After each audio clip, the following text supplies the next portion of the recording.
What's poppin'? Welcome to this 23.20 up.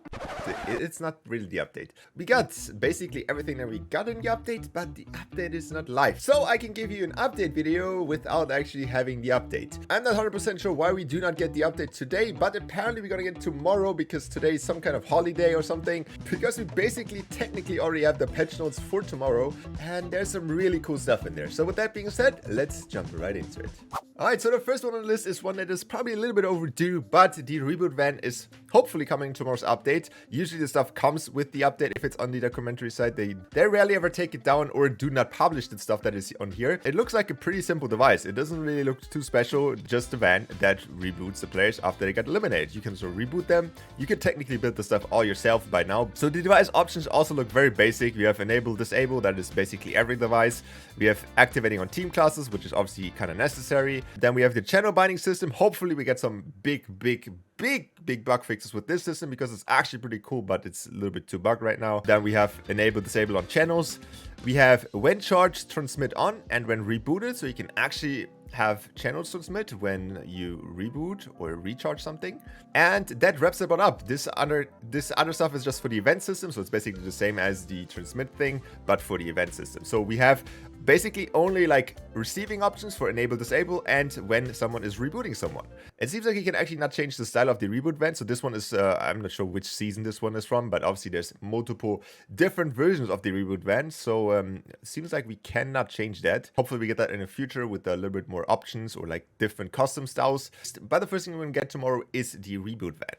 Alright, so the next one on the list is probably something that is really cool and basically includes multiple things, and that is the oathbound chest. So this is the only one that got confirmed on this list here, because the hammer and the shield, which you can get from the oathbound chest, are basically just simple weapon. And there's actually not a list of all items that are in Fortnite Creative on the documentary website. So we basically just have to hope that we get the hammer and the shield with the oathbound chest, but I would assume that since they're adding the oathbound chest, there's no-brainer to not give it to the creative inventory. Just having it open only in the oathbound chest would be kind of dumb for creative. So I'm really hoping that we get both the hammer, the shield, and obviously the oathbound chest, which then you obviously can find in the chest and ammo gallery. So here's another small one which I think is cool, but nothing like I'm super hyped about. In the wildlife spawner, we're gonna get the sky jelly. So that means we basically are able to now use the newest addition to animals or wildlife in Fortnite, also in creative. And then the last thing that is in this website, which I'm probably the most hyped about, and you can already see it, the ball spawner is finally getting a ball. This one is going to be big. I really hope that this ball is going to be an actual working ball that actually works and does not like just do its own thing. Especially for Rocket League maps, for just all kinds of like soccer, football, basketball, even whatever, all kinds of ball maps, which this ball was absolutely broken and not usable at all. It looks like a little bit like a rubber ball or something, but maybe you can change the styles to. Let's actually have a look into the settings. You can see that is the old ball spawner, so ball spawner legacy. And then if we scroll down a little bit, we have the ball spawner device options for the new one.